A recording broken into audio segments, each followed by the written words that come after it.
All right, we have Phoebe, our little friend, here to...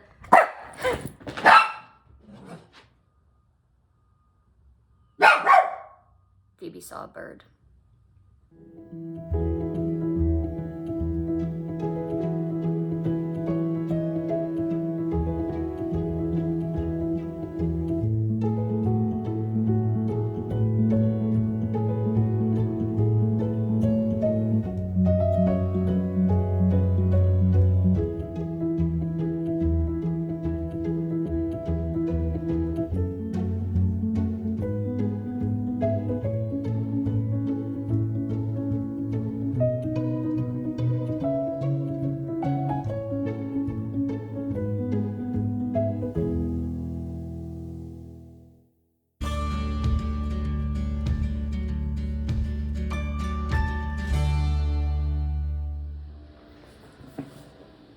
When I was 9 years old, I played softball.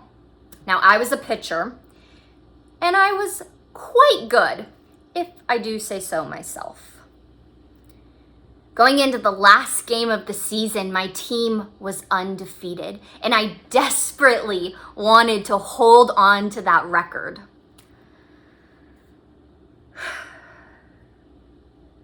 So when I knew that something was wrong with my left hand, my only somewhat functioning hand, my pitching hand, I chose not to say anything. I knew that if I told the school nurse what I was feeling, she would call my mom, and my mom would pick me up from school, and then she wouldn't let me play in the softball game, and then my team would lose, and we would no longer be undefeated, and then my entire life would fall apart. So I couldn't speak up, even though I knew something was wrong. See, I went through the school day massaging my hand and going through my pitching drills and my wind-up just to see if I could somehow fix the problem. Little did I know I actually had a cellulitis infection, and that is certainly not a problem that I can fix. By the end of the school day, I knew I wasn't going to fix the problem on my own. But I still chose not to say anything. You see, it was a very busy day for my family. We had many errands to run. First, we needed to go pick up my mom's dry cleaning. And then we needed to take my older sister to the hair salon so that she could get her hair done for this dance that she was going to. And then I needed to go home to change into my softball uniform and grab my gear and get to the game so that I could pitch and we could win and I could uphold our undefeated record. So I chose not to say anything. By the time we completed the first errand, picking up my mom's dry cleaning, I knew I wasn't okay. I couldn't keep myself from crying, and I don't cry easily. But fortunately, little Lindsay knew how to weep silently. She taught herself that skill when she was like 4 years old. So I thought, you know what? I'll just hide my face behind my mom's dry cleaning. I'll weep silently and no one will have to know. I'll get all the tears out and then I'll be okay. And no one has to know. And as I hid my face behind my mom's creased jeans and I began to silently cry, I heard my younger sister yell, "Mom, Lindsay's crying in the back seat." My mom quickly asked what was wrong. And I tried to, oh so calmly, yell back. And no, I'm fine. My hand just hurts a little bit, but I'm fine. I wasn't fine. And we all quickly figured out that I was not fine.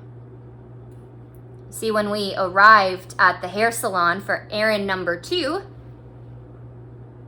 my sisters jumped out of my mom's minivan and ran into the salon for my older sister to get her hair done. And I proceeded to vomit. That's the last thing I really remember from that day. The next thing I remember is screaming in a hospital room. I have this vivid memory of watching a room full of healthcare professionals throw my blankets off of me and replace them with sopping wet, ice-cold towels and even ice packs. And I remember being so confused because I was freezing and I was yelling at them to please stop. And I remember seeing this girl sitting in the corner of my hospital room. It was actually a girl that played softball with my older sister, and she was always cold, so she was always wrapped up in blankets. And I remember seeing her cuddled up in the corner of my hospital room, wrapped in blankets. And I begged her to please give me one of her blankets. I later found out that she was not actually there. She was just a hallucination. I also found out that the Italian restaurant that I thought was behind my bed wasn't actually there either. I really thought that my sister's date and his dad were eating spaghetti right behind my bed. And I have absolutely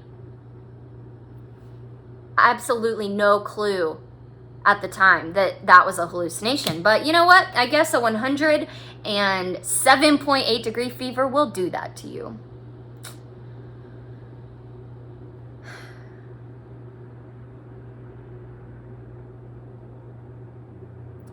You know, you would think that that whole experience would have taught me at 9 years old that I need to speak up. You'd think that I would have learned my lesson by now. That I would have learned to go to the hospital immediately when I know that something is wrong. You'd think that I would have learned to actually say something. But at 26, I still struggle with that.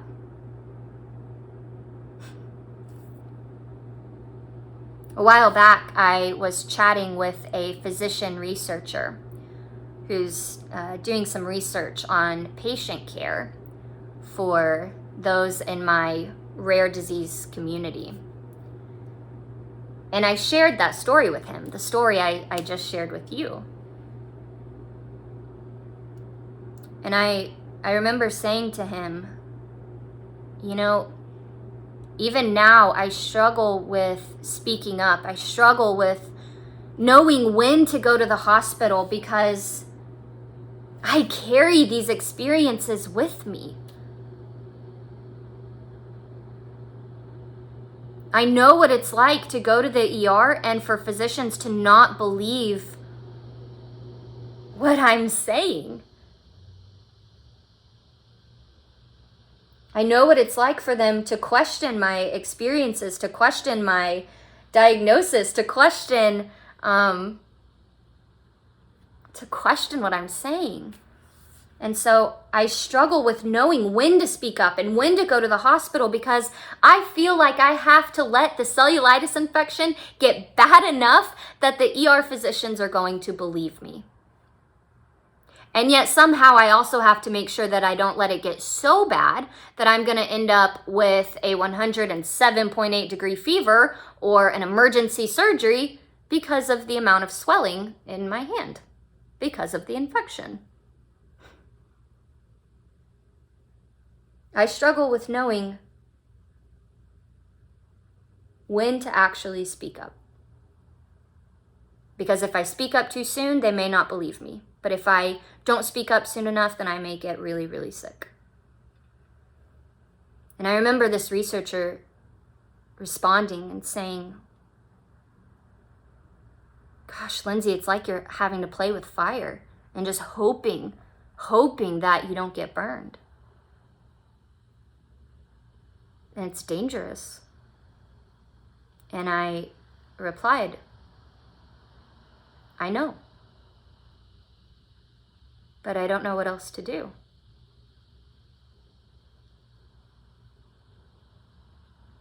Because I need them to believe me so that I get the care that I need.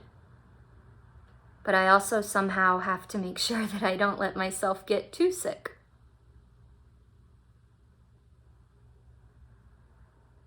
It's the struggle that I had when I was 9 years old, and it's the struggle that I have at 26. And I share that with you because today is CLOVES Syndrome Awareness Day. And for me, this day is not merely about hoping more people become aware of CLOVES syndrome and how it manifests and the complications that it causes. But for me, it's also about hoping and praying that more people, particularly in the healthcare community, become aware of some of these burdens that are placed upon patients because of horrific care that they've received in the past.